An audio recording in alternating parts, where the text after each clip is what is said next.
What if everything we thought we knew about ancient symbols was wrong?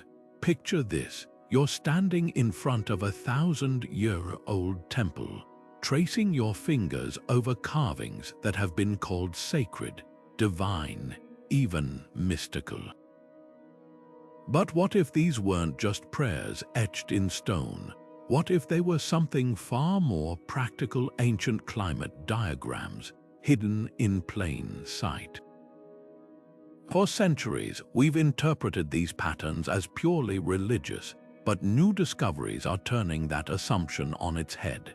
These symbols weren't just about worship, they were survival tools, meticulously crafted by civilizations who needed to read the skies, predict the rains, and navigate the chaos of a changing world.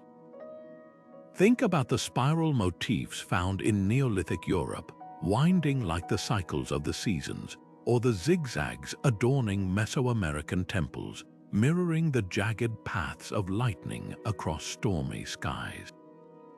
These weren't arbitrary decorations, they were maps, guides to understanding the environment, passed down through generations.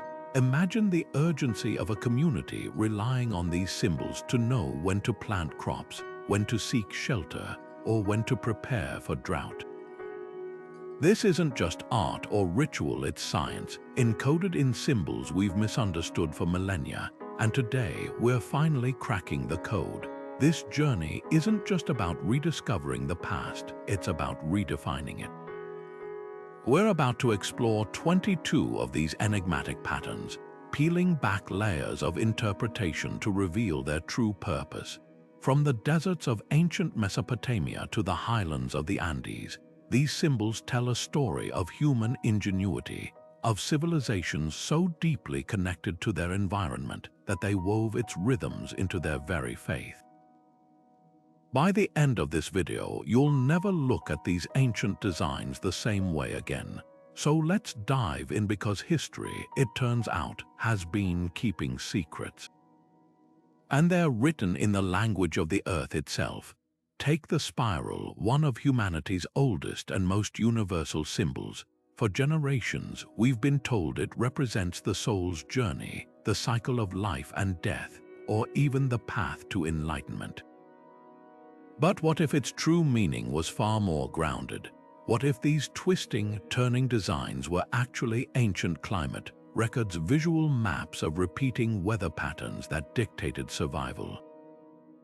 Across the globe, from the stone passageways of Ireland's Newgrange to the rock art of the American Southwest, spirals appear with striking consistency. At first glance, they seem purely mystical. Yet when researchers began overlaying these patterns with historical climate data, something remarkable emerged. The spirals match the rhythms of natural cycles: El Niño's warming of Pacific waters, the ebb and flow of monsoons, even the predictable return of droughts. Consider Newgrange, a 5,000-year-old tomb where sunlight pierces the inner chamber only during the winter solstice, illuminating intricate spirals carved into the stone. For centuries, this was seen as a sacred celestial alignment. But what if it was also a practical marker? The solstice wasn't just a spiritual event, it was a critical turning point in the agricultural year, signaling when to prepare for planting or anticipate seasonal rains. The spiral's coils may have served as a memory aid, a way to encode the timing of these life-saving transitions. Native American tribes like the Hopi tell stories of the Great Serpent, a spiral-shaped symbol representing water and fertility. Their oral traditions describe it as a guide for predicting rainfall, knowledge essential for farming in the arid Southwest. Meanwhile, in the Andes, pre-Incan cultures wove spiral motifs into textiles, possibly charting the irregular return of frosts or floods. This wasn't just art imitating nature, it was science in disguise. Without written records, ancient societies turned to symbols to preserve vital environmental knowledge across generations. The spiral's enduring presence suggests something profound. These civilizations didn't separate the sacred from the practical. To them, understanding the climate was as much a spiritual duty as it was a matter of survival. So the next time you see a spiral in an ancient temple or artifact, ask yourself, were the people who created it speaking to the gods, or were they quietly, brilliantly reading the earth itself? The labyrinth, a winding, maze-like design found everywhere from Greek pottery to the floors of medieval cathedrals, has long been wrapped in mystery. We've been taught these intricate paths symbolize spiritual quests, the twists and turns of fate, or even the challenges of the human soul. But what if their true purpose was far more urgent? What if these labyrinths weren't just metaphors, but meticulously crafted survival tools, etched into the earth by civilizations facing the relentless threat of drought? Look closely at the labyrinths carved into rocky outcrops across the Sahara, where ancient communities once struggled against the encroaching desert. These designs don't appear randomly, they cluster near vanished water sources, their twisting paths mirroring the routes to long-lost oases. Researchers now believe these labyrinths served a dual purpose: sacred symbols for rituals, yes, but also functional maps, guiding nomadic tribes to life-saving water during seasons of scarcity. The same pattern appears in the American Southwest, where indigenous peoples etched labyrinthine designs near seasonal rivers, their spiraling paths aligning with underground aquifers. Even the famous Labyrinth of Knossos, tied to the myth of Theseus and the Minotaur, may hold clues. Recent studies suggest its layout corresponds with Crete's ancient water channels, a network vital for sustaining crops during dry spells. The labyrinth center, not a monster's lair, but possibly a symbolic reservoir, a reminder that survival depended on mastering the rhythms of rain and drought. This blending of sacred and practical wasn't accidental. For cultures living on the edge of survival, navigation wasn't just about physical travel, it was a spiritual act, a dance with the elements. The labyrinth's confusing paths may have trained generations to memorize water routes, its ritual walks reinforcing knowledge too precious to forget. So the next time you see a labyrinth, ask not just about the myths it carries, but the droughts it endured. These weren't just puzzles to be solved, they were lifelines carved in stone. Zigzags, those sharp, angular lines chiseled into temple walls or painted onto ancient pottery, have long been dismissed as simple depictions of lightning bolts or sacred serpents. But look closer and a startling pattern emerges. These zigzags appear with uncanny frequency in regions where rivers ruled life and death, where a single flood could wipe out a harvest or a drought could empty entire cities. What if these jagged lines weren't just art, but an ancient early warning system, etched into clay and stone by civilizations who knew the price of ignoring nature's rhythms? Take the Mesopotamians, who thrived between the unpredictable Tigris and Euphrates rivers. Their pottery, covered in zigzag motifs, wasn't merely decorative. Archaeologists noticed these designs often clustered around settlements built on floodplains. Even more telling, the number of zigzags sometimes matched the lunar months between historical flood records. Like a prehistoric bar graph, these patterns may have tracked water levels, warning future generations when to expect the rivers to swell. Half a world away, the Maya painted zigzags alongside their intricate calendar glyphs. For years, scholars assumed these were symbolic references to Chok, the rain god. But recent studies reveal something more pragmatic. In murals at Tikal, zigzag bands align with glyphs marking the start of the rainy season, their angles growing steeper in years of catastrophic floods, as if charting the intensity of storms. Meanwhile, in the Andes, the Moch people molded zigzags into irrigation canals, their ceramics mirroring the terracing patterns that kept their fields from washing away during El Niño's torrential rains. This duality, sacred symbol and survival manual, reveals a profound truth about ancient ingenuity. A zigzag wasn't just a prayer for rain, it was a data point.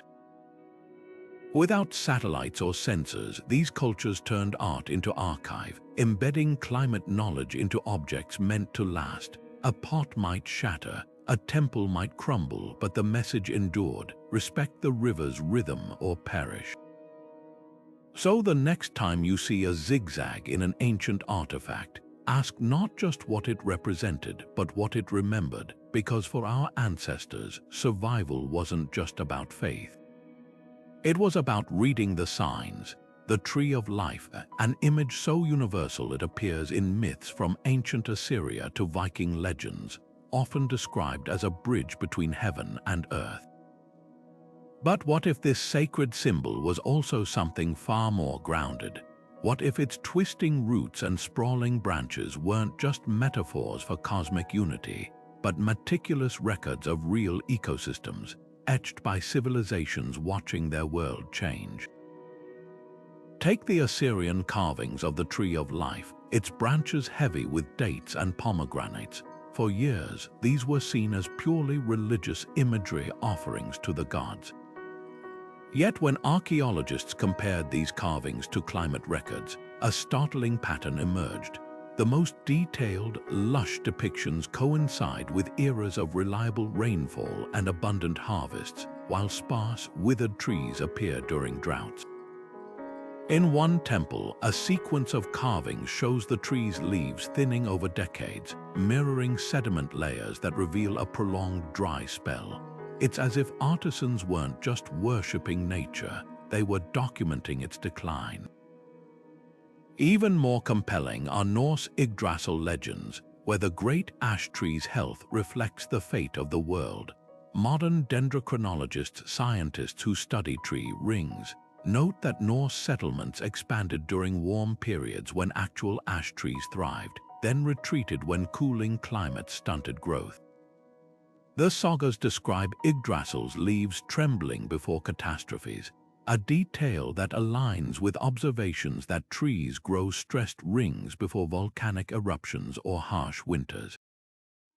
Perhaps the most striking example comes from Mesoamerica, where the Maya depicted the world tree as a ceiba, its roots reaching into the underworld. Recent studies of pollen fossils show that ceibas were far more than symbols. They were ecological anchors. In periods of stable climate, the trees flourished, and so did Maya cities. But when prolonged droughts hit, the ceibas vanished from art, replaced by skeletal branches. These weren't just artistic choices, they were warnings, a silent language of survival. This symbiosis of symbol and science reveals a profound truth. Ancient cultures didn't just venerate nature, they read it like a living text. The Tree of Life wasn't merely a spiritual idea, it was a ledger, its roots and leaves tallying the balance between humanity and the elements. So the next time you see this ancient motif, look beyond the myth. Hidden in its branches might just be the story of a civilization fighting to remember and survive the rhythms of a changing earth.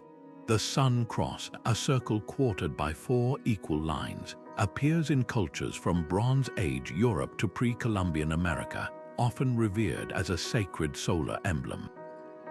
But beneath its spiritual veneer lies a stunningly practical purpose.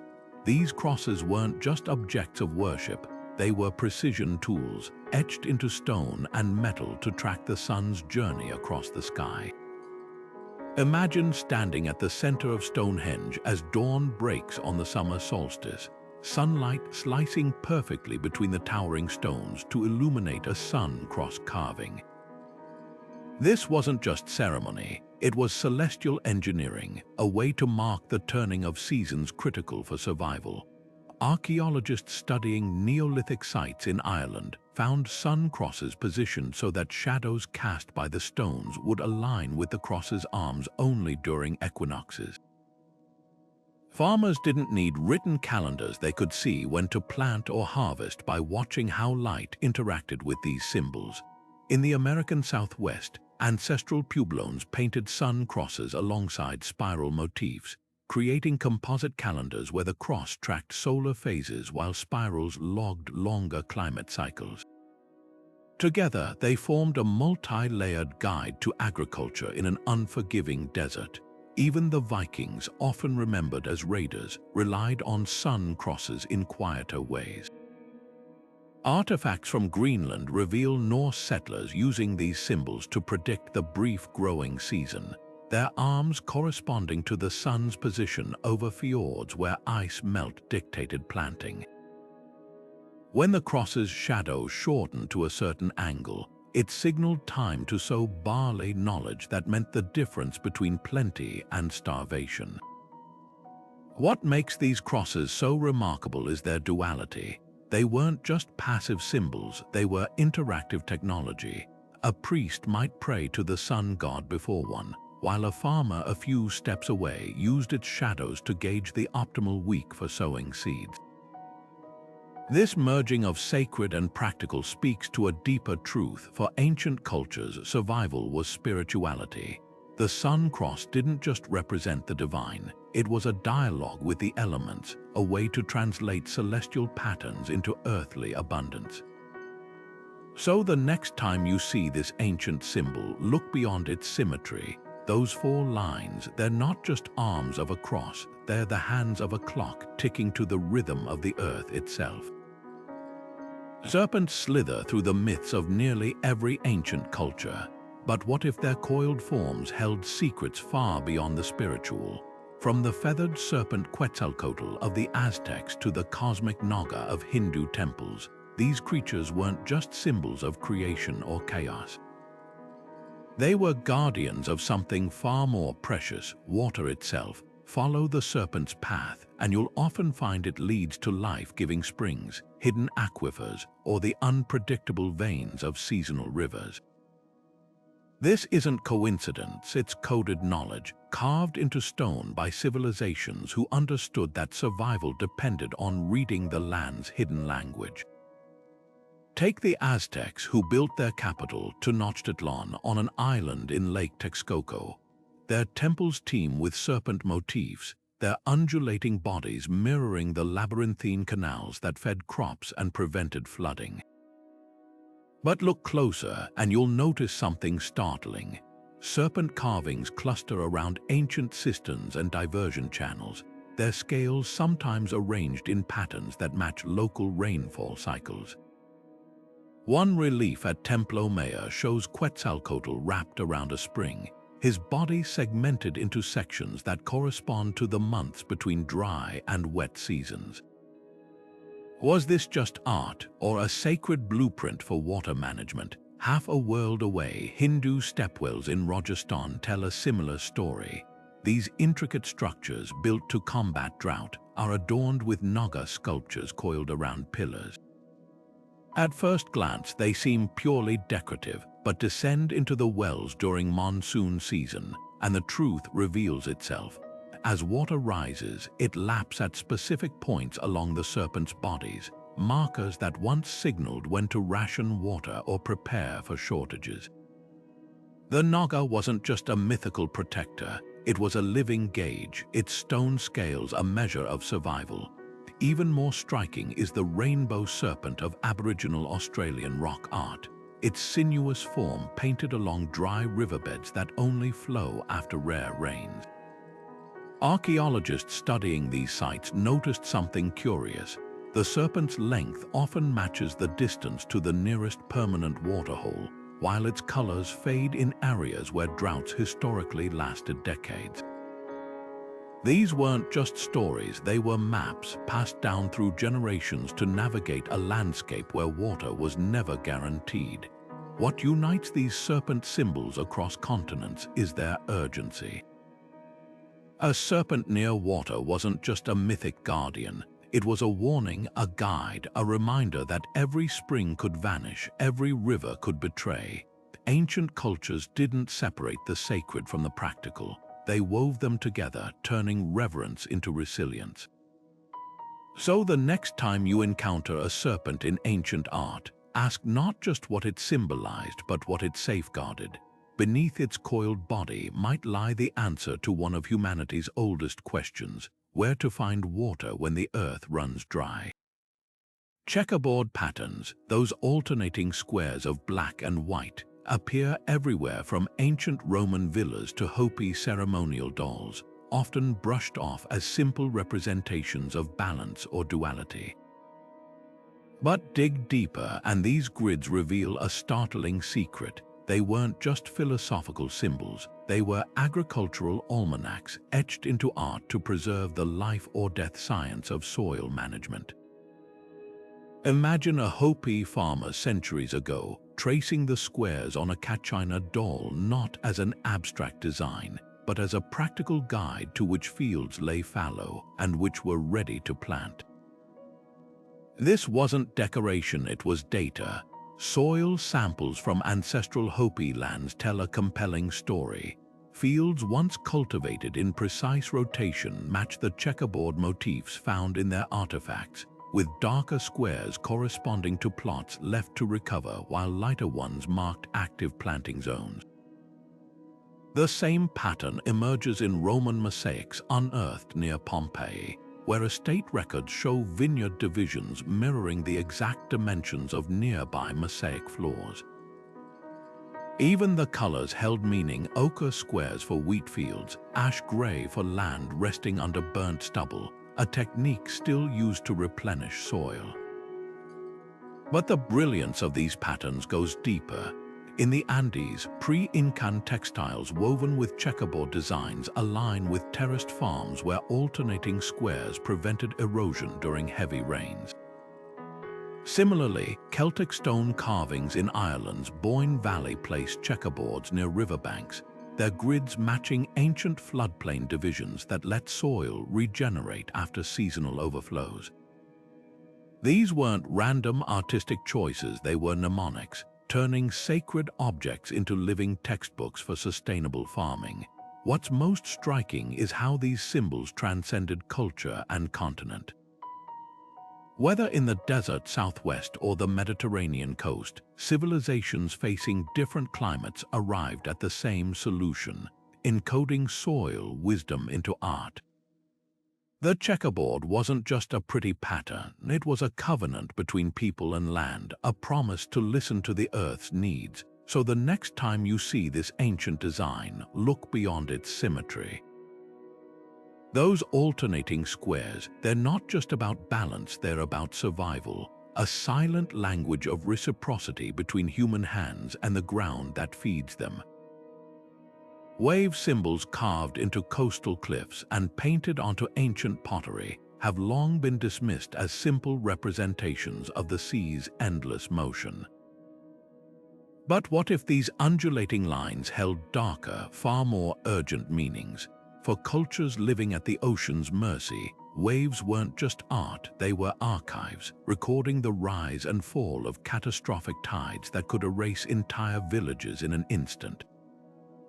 Take the Maori of New Zealand, whose ancestors etched intricate wave patterns into rock faces along the North Island's shores. For generations, these carvings were seen as tributes to Tangaroa, god of the sea. Yet when geologists compared the petroglyphs to sediment layers, they found something chilling.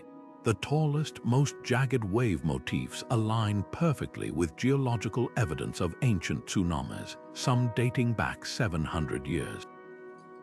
The spacing between the carvings, it mirrors the intervals between these disasters, as if each groove was a grim tally mark, warning future generations when the next great wave might strike. Half a world away, the Minoans of Crete painted graceful wave motifs onto their palace walls, their curling lines once thought to celebrate their seafaring prowess. But recent excavations at Akrotiri, a Minoan settlement buried by volcanic ash, reveal a more haunting story. The waves adorning their frescoes grow increasingly chaotic in layers corresponding to periods of seismic unrest. Some swirl into spirals near storage rooms where giant pithoi jars used to stockpile food were found anchored to walls, as if bracing for tremors. Even the colors tell a tale. Ochre waves darken to charcoal in strata linked to the Thera eruption, one of history's most violent volcanic events. These weren't just decorations, they were disaster blueprints, teaching communities how to read the sea's rage. Perhaps most striking are the wave petroglyphs of Japan's Jomon people, carved into cliffs above fishing villages.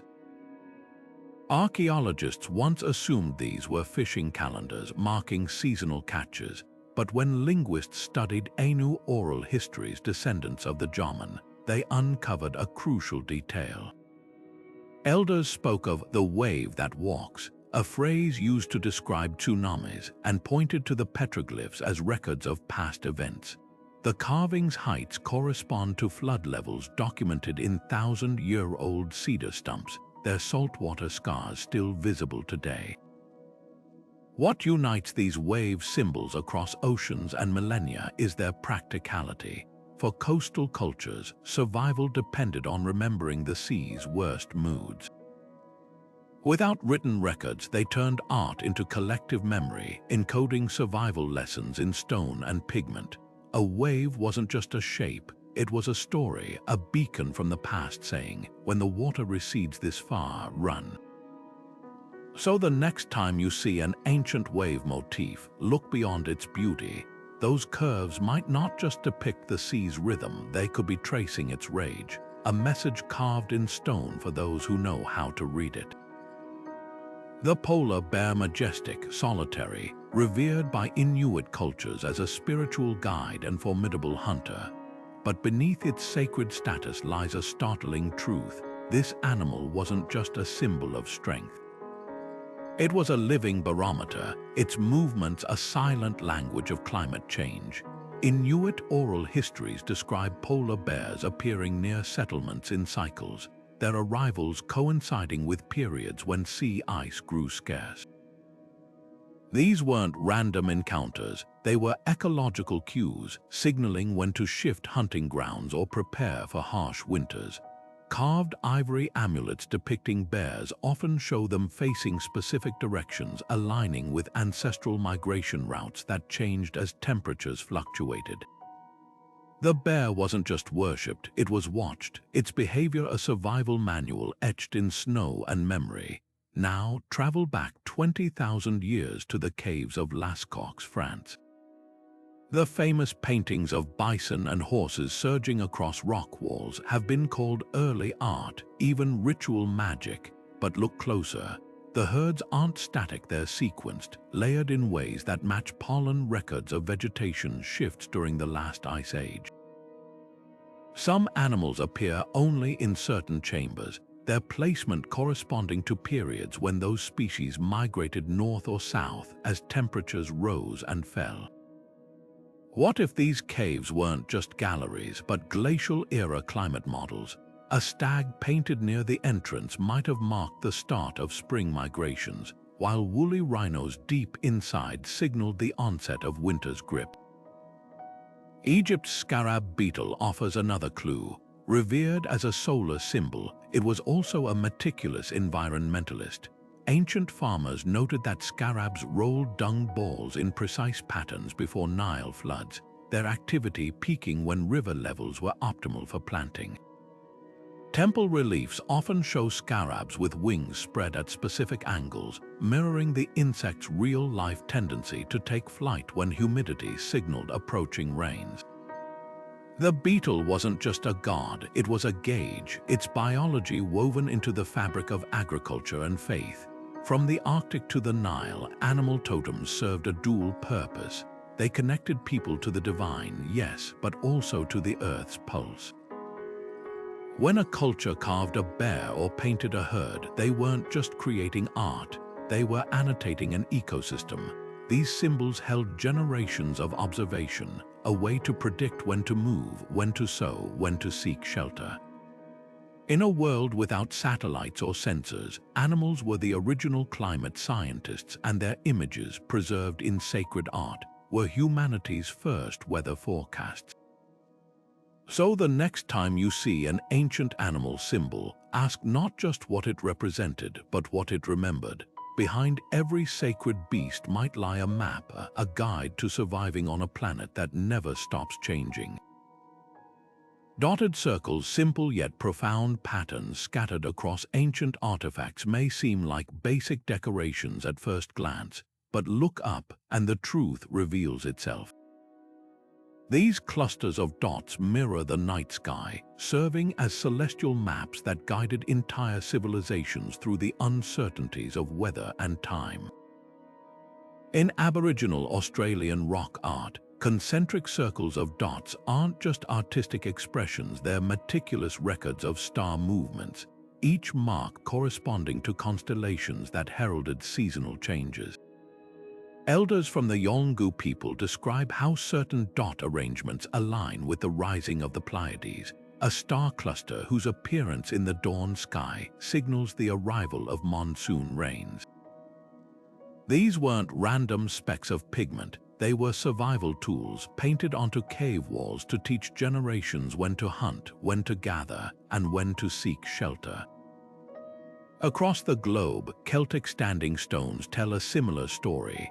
Carved dot circles on monuments like Scotland's Aberdeenshire stones don't just resemble star patterns, they're arranged in sequences that match lunar cycles linked to Atlantic storm seasons. Archaeoastronomers have found that when certain dots align with shadows cast during solstices, they pinpoint periods of historically documented coastal flooding. It's as if these stones were ancient weather stations, their etched dots acting as celestial calendars that predicted when the seas would turn violent. Even the Norse, masters of seafaring in treacherous waters, left clues in their runestones. Dotted rings encircling serpent motifs aren't merely decorative, they correlate with historical records of oral activity, which modern science confirms increases during solar storms that precede harsh winters. A runestone in Sweden's upland region shows a dotted ring with 12 evenly spaced marks, matching the solar cycles that Viking farmers used to anticipate early frosts.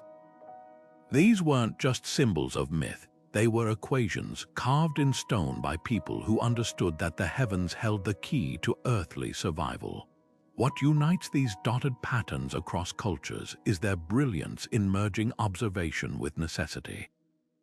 Without telescopes or satellites, ancient societies turned the night sky into a ledger, translating celestial movements into practical wisdom. A dot wasn't just a mark, it was a beacon, connecting the rhythms of the cosmos to the urgent needs of daily life. So the next time you encounter these ancient circles, don't just see them as art. Look deeper, and you might find the stars themselves, whispering secrets of rain, storm, and survival across millennia. Step patterns, those majestic, tiered structures rising from the jungles of Mesoamerica to the deserts of Mesopotamia, have captivated us for centuries as sacred monuments. But what if their true genius lay not just in their spiritual symbolism, but in their startling practicality? Those ascending levels weren't merely artistic choices, they were blueprints mirroring the very terraces that fed civilizations. Imagine a Maya engineer standing at the base of El Castillo at Chichén Itzá, tracing its stepped facade with a farmer's eye. Each ledge wasn't just a path to the heavens, it was a lesson in how to keep the earth itself from crumbling away. Archaeologists studying the Maya lowlands made a revelatory discovery. The angles of pyramid steps match precisely the gradients of nearby agricultural terraces. These slopes between 7 and 15 degrees weren't arbitrary. Soil analysis reveals these were the optimal inclines to prevent erosion during torrential rains while still allowing water to seep slowly into the earth. Even more striking, the number of steps often corresponds to local elevation tiers: 5 steps for foothill farms, 9 for steeper highland plots, as if the pyramids were 3-dimensional manuals for adapting to diverse landscapes. Now cross the globe to the ziggurats of ancient Ur, their mud-brick tiers baked golden under the Mesopotamian sun. For years, these were seen as stairways for gods to descend. But satellite imagery shows something remarkable. The ziggurates' orientations align with vast networks of now buried terraces, their crumbling outlines still visible from space. The ziggurat's step design with protruding buttresses and recessed niches mirrors the checkered patterns of ancient fields designed to break the force of wind and water. Some even feature brickwork with alternating textures, mimicking the alternating crops and fallow strips that kept soil nutrient-rich. This convergence of sacred and practical wasn't coincidence, it was necessity. In Mesoamerica, where hurricanes could strip hillsides bare, and in Mesopotamia, where irrigation could turn fields to salt, survival depended on holding the earth in place. The pyramids and ziggurates stood as eternal reminders. To reach for the divine, you first had to master the ground beneath your feet. Their steps weren't just symbolic ascents, they were classrooms teaching generations how to sculpt the land without destroying it. Perhaps the most poignant evidence comes from the Andes, where Inca step patterns at Machu Picchu double as functioning terraces. Modern agronomists were stunned to find these stone tiers contain hidden layers of gravel, sand, and soil, a precise filtration system preventing landslides during heavy rains. The same layered construction appears in ceremonial platforms at nearby Sacsayhuaman, proving the sacred and the sustainable were inseparable. So the next time you see an ancient stepped structure, look beyond its grandeur. Those repeating levels, they're not just aesthetic, they're an echo of the earth itself, a testament to civilizations who understood that true reverence wasn't just about building upward. It was about digging in, learning the land's language, and leaving it fertile for those who would come next.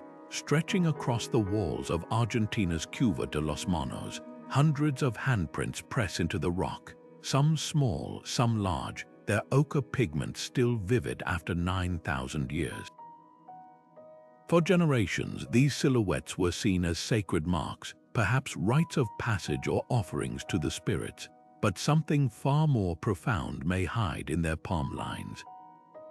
The same red ochre used to create these prints comes from soil layers rich with charcoal, evidence of widespread wildfires that swept through ancient Patagonia.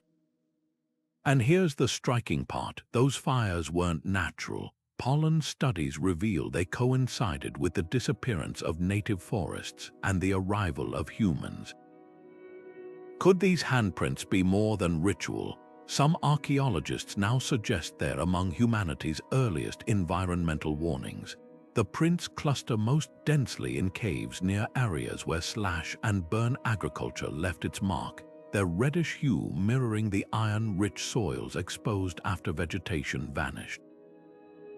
Even more telling, the handprints often overlap, as if generations layered their warnings atop one another. In one chamber, a single wall holds prints spanning centuries, their pigments darkening as the soil outside grew increasingly barren. It's as if the artists were saying, "We saw what we did. Remember this." Half a world away, similar stories emerge. In Borneo's Guatuit cave, hand stencils made with manganese oxide, a pigment only found in undisturbed forest soils, abruptly give way to red ochre prints as archaeological layers show deforestation. The shift isn't subtle. Earlier stencils are crisp, framed by thriving ecosystems. Later ones are smudged, their edges blurred like fading memories, overlapping with sediment layers containing the first evidence of soil erosion. What makes these prints so haunting is their universality. From the Kimberley region of Australia to the Pyrenees Mountains, hand motifs appear wherever ancient cultures faced ecological tipping points. Some show fingers curled, as if gripping the earth in urgency. Others are missing digits, a practice some scholars link to grief rituals for lost landscapes. The Adnyamathanha people of Australia tell of ancestors leaving handprints as smoke signals to the future, marking caves when sacred trees were felled. This isn't just ancient art, it's archaeology of conscience. Those palm prints pressed into stone aren't merely decorations or prayers. They're fingerprints on a crime scene, evidence that our ancestors recognized their power to alter the world.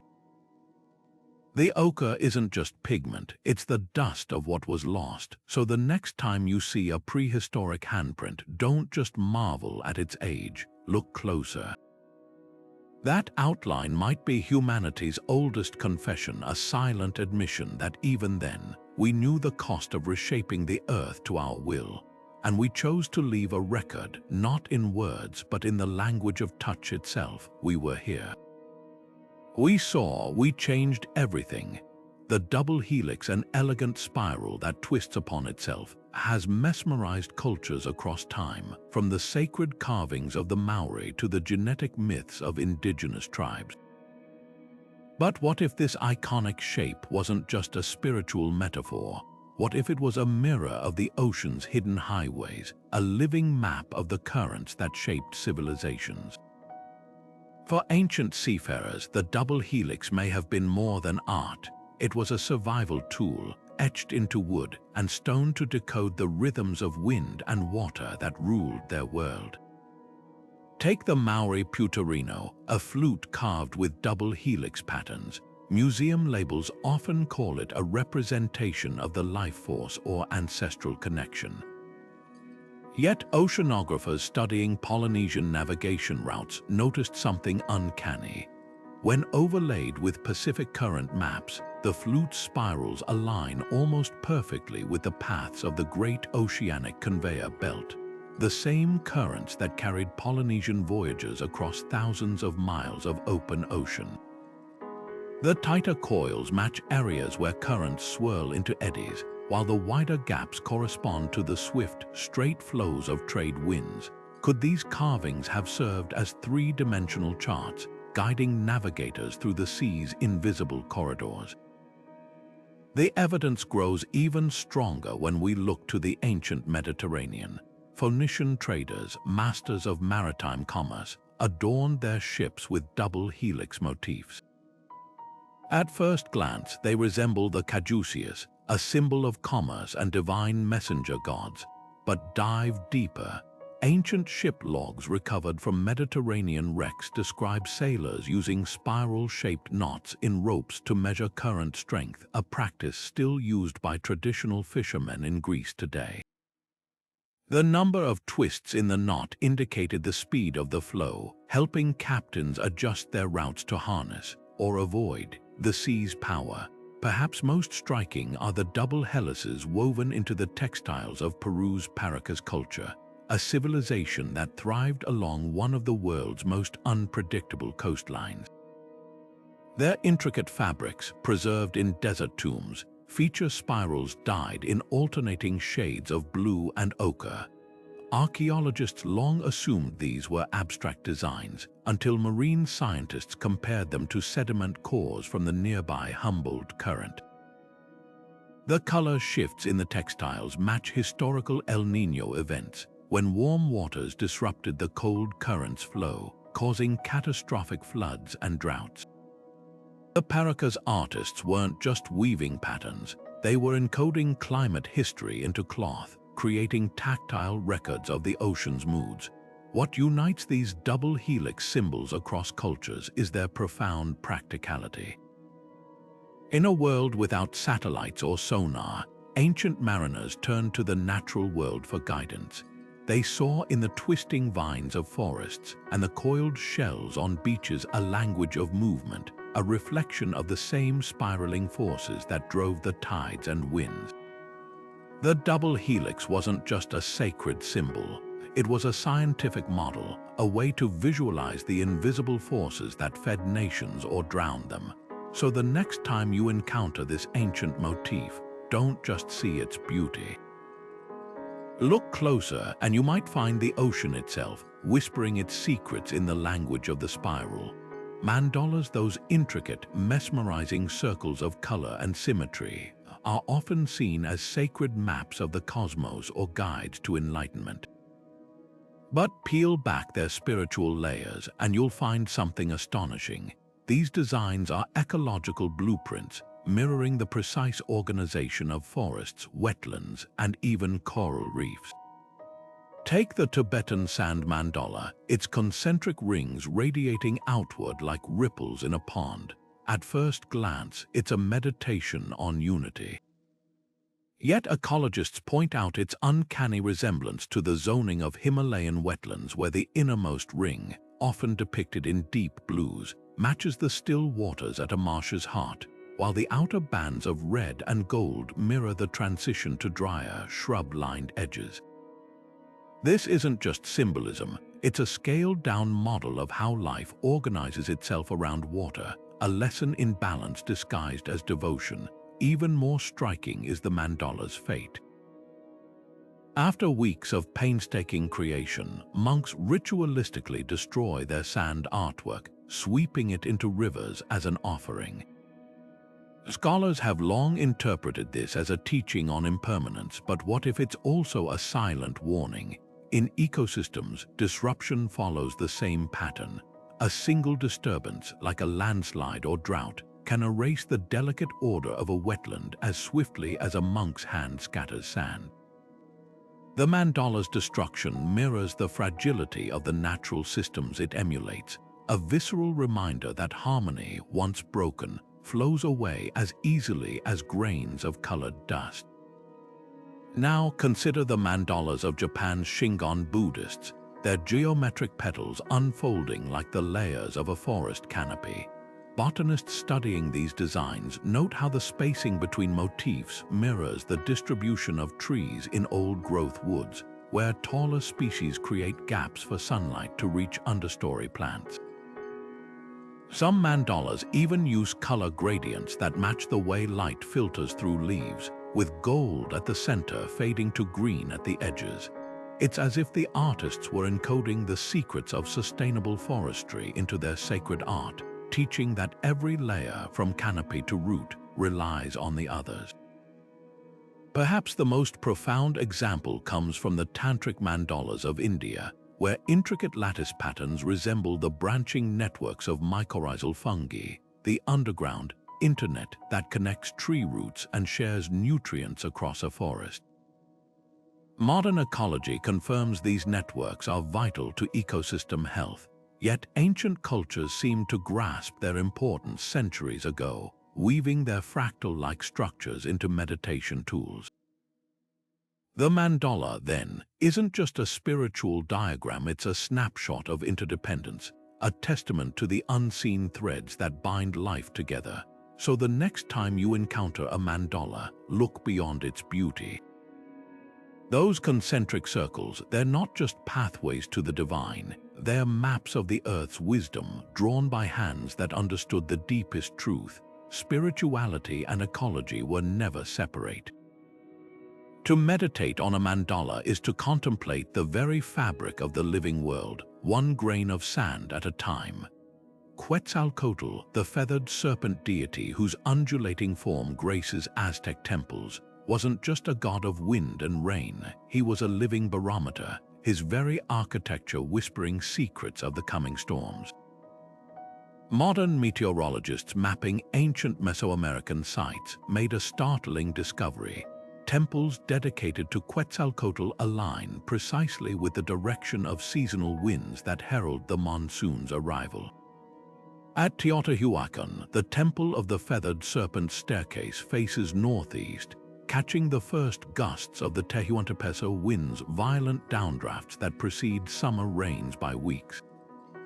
The serpent stone coils, often interpreted as symbolic of the deity's power, may actually trace the oscillations of atmospheric pressure, their rhythmic curves mirroring the rise and fall of storm fronts. Dive deeper into the symbolism, and the evidence grows even more compelling. Quetzalcoatl's feathered scales, long seen as a fusion of bird and snake, might encode a sophisticated understanding of cloud dynamics. In the Dresden Codex, a surviving Maya manuscript, the serpent's feathers swirl in patterns that match modern satellite images of tropical cyclones, tight spirals at the edges loosening into wavy bands near the center, like the concentric rings of a developing storm. Even more striking, the Aztec tonal Pohuale calendar marks Quetzalcoatl's feast days in periods corresponding to historical monsoon peaks, suggesting these weren't arbitrary celebrations but timed observances of climatic turning points. The Serpent's connection to water extends beyond myth. At Chala, the capital of the Toltecs, stone reliefs show Quetzalcoatl with his mouth agape, positioned over carved channels that funnel rainwater into cisterns. During excavations, archaeologists found that these channels only direct water efficiently when winds blow from the east, the same direction associated with the deity's breath in Aztec texts. It's as if the serpent's gaping jaws weren't just artistic flourish but functional spouts, designed to harness the very rains he was believed to command. Perhaps the most poignant clue lies in the serpent's duality. Across Mesoamerica, Quetzalcoatl appears both as a bringer of life-giving rains and a destroyer who unleashes floods. This paradox mirrors the monsoon's own nature, both salvation and threat.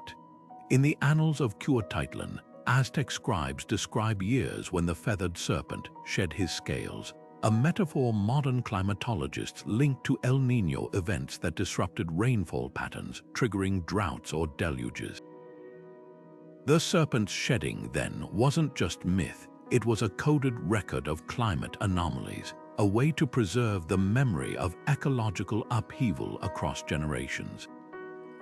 What emerges is a portrait of a civilization that saw no divide between worship and weather science.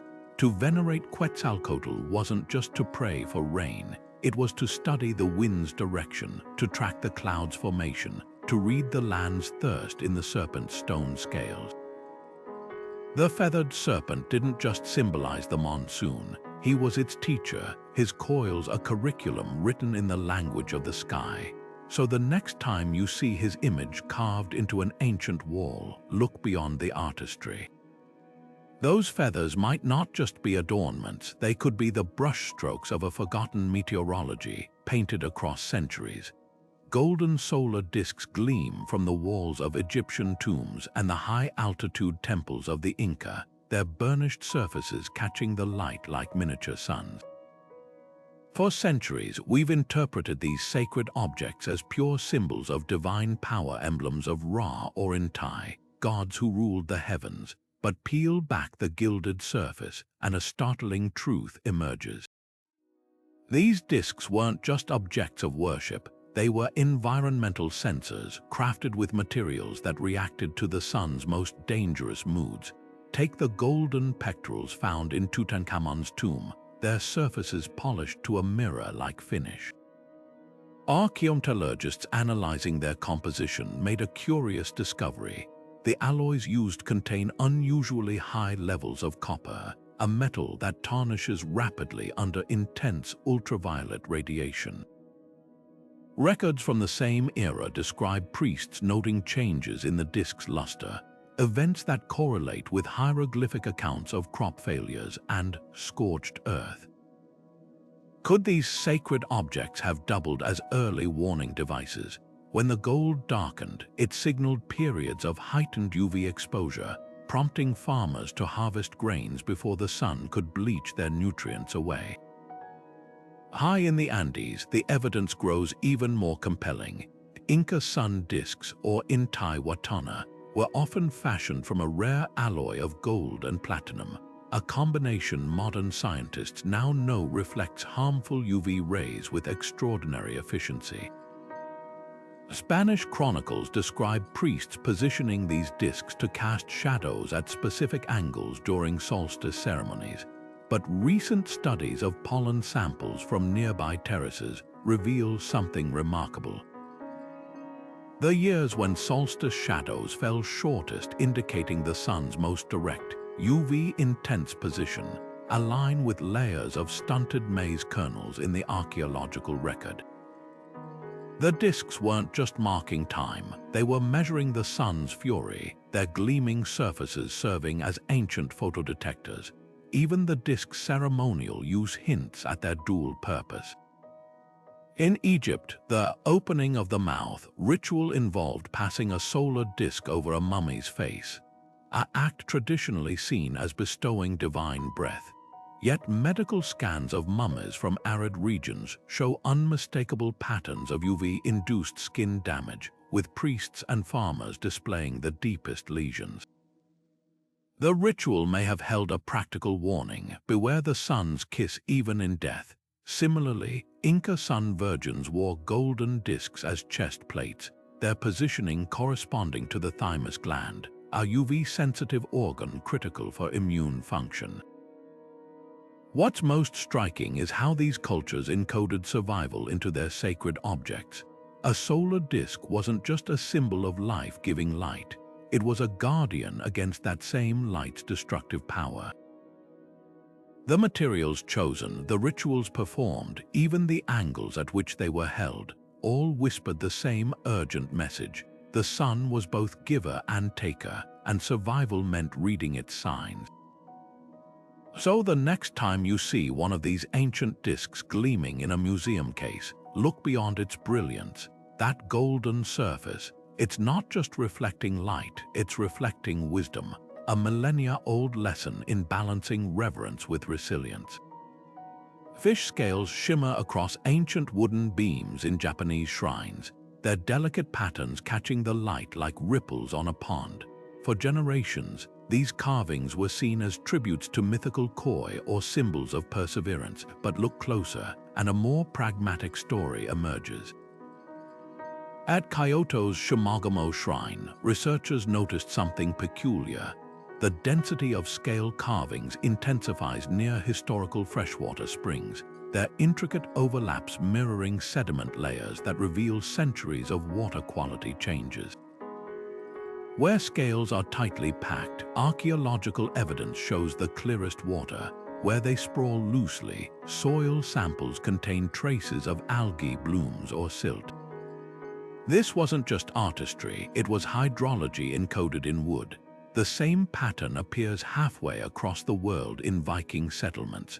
Along Norway's fjords, serpentine posts adorned with scale motifs stand where medieval wells once bubbled. At first glance, they evoke Jörmungandr, the great sea serpent of Norse myth. But dendrochronologists studying the wood made a startling connection. The depth of the scale carvings corresponds to periods when nearby ice cores show spikes in mineral deposits, years when glacial meltwater would have run cloudier. Some posts even feature scales that darken toward the base, mirroring sediment layers in adjacent lakebeds. It's as if these carvers were creating three-dimensional water quality reports, their chisels tracking purity the way modern scientists use turbidity tubes. Perhaps the most compelling evidence comes from Japan's Edo period, where scale patterns on temple eaves shift from uniform to irregular during decades when tax records mention foul waters. In one shrine near Lake Biwa, alternating rows of smooth and jagged scales align perfectly with sediment layers, showing cycles of industrial pollution from ancient bronze foundries. The artisans weren't just decorating, they were documenting, turning sacred structures into living archives of ecological health. What makes these scale motifs so remarkable is their universality. Whether in Viking longships or Japanese torii gates, cultures separated by oceans arrived at the same solution, translating water's language into art. A tightly packed scale wasn't just a design choice, it was a warning, a celebration, a memory carved in wood. The next time you see fish scales in ancient art, don't just admire their beauty. Look deeper. Those overlapping curves might be the world's oldest water report, written in the silent language of survival. Human figures etched into desert rock faces, their stick-like arms stretched skyward. For decades, these petroglyphs were dismissed as simple depictions of ritual dances or spiritual ecstasy. But the cracks tell a different story. In Utah's 9-Mile Canyon, hundreds of these raised arm figures cluster along sandstone walls where deep fractures run like scars. Geologists studying these fractures made a chilling discovery. They formed during periods of extreme drought, when shrinking groundwater caused the bedrock itself to splinter. The figures aren't just dancing, they're screaming. Take the Petroglyphs near Price River, where figures with exaggerated, upward-reaching limbs appear alongside zigzag lines once thought to represent snakes. Core samples from nearby lake beds reveal something startling. The layers corresponding to these carvings contain high levels of gypsum, a mineral that accumulates when water evaporates rapidly. Even more telling, the arm angles of the figures grow steeper in rock layers dating to the most severe droughts, as if the artists were straining toward an unresponsive sky. Some figures appear to weep, with vertical lines streaming from their eyes, a detail that matches oral histories from Ute elders describing rain-calling tears during parched summers. Now travel to the Sahara's Tassili Enajar, where similar figures adorn caves that were once oasis-side shelters. Here, the raised arms often frame hauntingly sparse herds of cattle, their ribs visible beneath angular hides. Pollen analysis shows these images coincide with the abrupt decline of savanna grasses, replaced by drought-resistant acacia trees. The figures' poses aren't static. They evolve over centuries, starting with arms slightly lifted during early dry spells, then reaching desperately upward as the land baked, until finally, in the youngest carvings, the arms slump downward in defeat.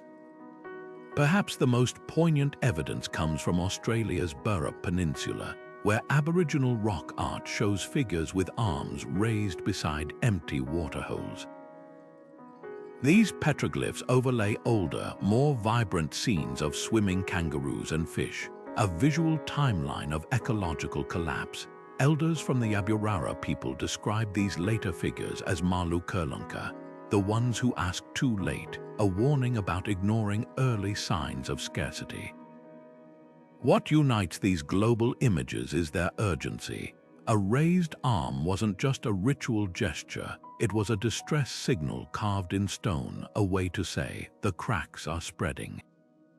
The earth is thirsty, remember this. These petroglyphs transformed personal anguish into communal memory, ensuring that even in eras of plenty, no one would forget how close the desert always was. So the next time you see these ancient figures frozen in their eternal reach, listen closely. That silent plea across millennia might just be history's most enduring weather report. Net patterns woven into the skin of Polynesian navigators and painted onto the clay pots of Neolithic fishermen weren't just decorative. They were living ledgers tracking the pulse of the ocean itself. Take the intricate mata tattoos of Samoa, their interlocking grids echoing the weave of fishing nets. For generations, these designs were seen as badges of skill or spiritual protection. But marine biologists mapping historical fish populations noticed something astonishing. The spacing between the tattooed knots widens or tightens in precise correlation with archaeological records of local fish bone deposits, as if the skin itself was a record of abundance and scarcity. A tattoo with wide gaps might mark a season when nets came up empty, urging the wearer to sail further or change techniques, while densely packed knots could signal times of plenty, a reminder not to take more than the sea could replenish.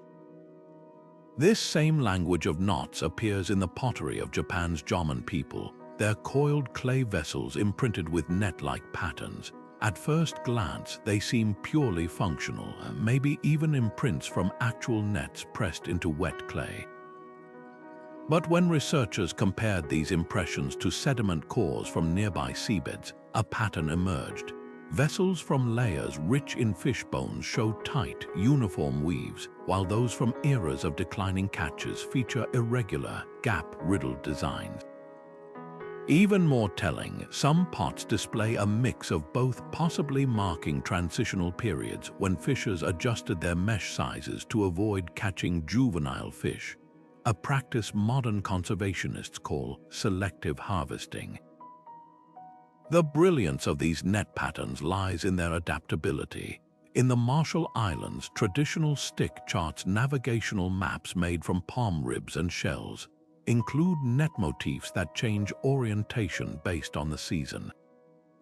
During spawning months, the designs align with currents to avoid disrupting breeding grounds, while in lean seasons they pivot toward deeper waters. These weren't static symbols, they were dynamic guides, updated with each generation's hard-won knowledge. Perhaps the most poignant example comes from the Haida of the Pacific Northwest, whose totem poles feature supernatural beings draped in net-like cloaks. Oral histories describe these figures as keepers of the threshold, ensuring no more fish were taken than could swim back to the spirit world. Modern fisheries scientists confirmed what the Haida likely knew centuries ago. The totem's net patterns correspond to ideal harvest ratios, their diamond-shaped gaps mirroring the escape spaces in sustainable weirs. What these cultures understood was that a net wasn't just a tool, it was a covenant. Every knot, every space, every twist of fiber held a lesson in balance. To read these patterns wasn't just artistry, it was survival, a way to listen to the ocean's whispers before they became screams. So the next time you see an ancient net motif, look beyond its symmetry. Those interlacing lines, they're not just art, they're the original catch limits, etched in skin and clay by people who knew the sea's bounty wasn't infinite. And their message, woven across millennia, couldn't be clearer. Take only what the waves can bear to lose. V-shaped bird formations, those elegant chevrons slicing across the sky, appear in artifacts from Egyptian tomb paintings to Lakota beadwork, long assumed to represent migration or spiritual journeys. But tilt your gaze to the horizon, and their true genius comes into focus. These aren't just pretty patterns, they're wind maps, etched by cultures who understood that birds don't just follow the wind, they chart it. Modern pilots know this intimately. The angle of a flock's V shifts with atmospheric currents, its arms tightening in headwinds and splaying wide with tailwinds. Now imagine an Egyptian sailor tracing the painted geese on a temple wall, their formation mirroring the Nile's seasonal breezes. That wasn't decoration, it was navigation, written in wings. The evidence soars higher when you examine the details. In the tomb of Pharaoh Khnumhotep II, a 4,000-year-old mural depicts geese flying in two distinct V angles. Archaeoclimatologists comparing these paintings to wind patterns found something remarkable. The tighter, steeper V aligns with winter northerlies that brought dry air, while the more open formation matches the summer southerlies that heralded the Nile's flood. Even the bird species matter, painted geese appear when winds favored sailing upstream, while ducks dominate during downstream currents. This wasn't random artistry, it was a code using avian aerodynamics to predict when to raise sails or sow seeds. Cross the Atlantic to the Great Plains, where Lakota artists wove the same wisdom into beaded calendars. Certain winter counts hide paintings marking annual events, show V-shaped flocks with colored beads indicating wind direction. Red beads for north winds signaling bison movements, blue for south winds preceding thunderstorms. Oral histories describe elders reading the birds like grass bending, their formations revealing not just where to hunt, but when to expect the next prairie fire or blizzard. Perhaps the most striking parallel emerges in Polynesia, where stick charts used for open ocean navigation feature bird-shaped twigs arranged in chevrons. These weren't literal maps but tactile guides to wind shear and updrafts, the same invisible forces that shaped real bird flight.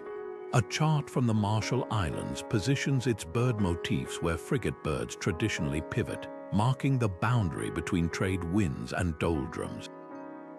To modern meteorologists, these are textbook wind convergence zones, but to ancient navigators, they were simply the places where the sky birds turn.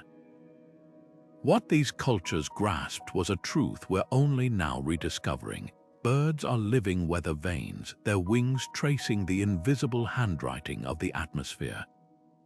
A V formation isn't just efficient flight, it's a dialogue with the wind, a language of angles and spacing that whispers of storms, droughts, and fair winds ahead. So the next time you see geese overhead, don't just admire their symmetry. Watch how they tilt, how they shift, because written in those wings is a message, one our ancestors understood long before satellites or radar. The sky, it turns out, has always been a map. You just need to know how to read the birds. These 22 ancient patterns hold up a mirror to humanity's forgotten genius, not just as artists or worshippers, but as meticulous observers of a living, breathing world. Every spiral, every zigzag, every outstretched hand was a line in an unspoken survival manual, written in the language of the earth itself. Our ancestors didn't separate the sacred from the scientific. They wove them together, turning temples into textbooks and symbols into sensors. The Maya didn't just carve serpents to honor gods, they tracked monsoons in their coils. The Inuit didn't simply revere the polar bear, they read its movements like a weather vane. These cultures didn't have satellites or supercomputers, yet they mapped the rhythms of drought, flood, and storm with nothing but observation and memory, etching their wisdom into stone, skin, and story. What's most humbling isn't just their precision, it's their perspective. They saw the world as a conversation where every bird's flight, every river's bend, every crack in the soil was a voice to be heard. When the Hopi wove checkerboards into their pottery, they weren't just designing, they were reminding future generations how to share the land with the earth itself. When the Paracas dyed their textiles with shifting hues, they weren't just decorating, they were documenting El Niño's fury across centuries. These weren't passive symbols, they were active dialogues with the planet, a way of saying we are listening. And that's the real challenge these patterns leave us. In an age of climate crises, their legacy asks, how well are we listening? We've built towers of data, yet we've forgotten how to read the world around us with the same intimacy. The ancient handprints on cave walls, the solar disks that tarnished with UV spikes, the fish scales that mapped water purity, they all whisper the same urgent lesson. Survival isn't just about controlling nature. It's about relearning how to speak its language. So as you scroll through these comments, sharing which symbols stunned you most, the labyrinth that charted droughts or the mandala that mirrored a forest's heartbeat, remember, this isn't just about the past. It's about the patterns we'll leave behind. Will future civilizations uncover our art and see a record of reverence or recklessness? The choice is ours. Hit subscribe because this conversation is just beginning. Together, let's turn these ancient clues into compasses, guiding us toward a future where we don't just survive, but thrive in harmony with the world we've always been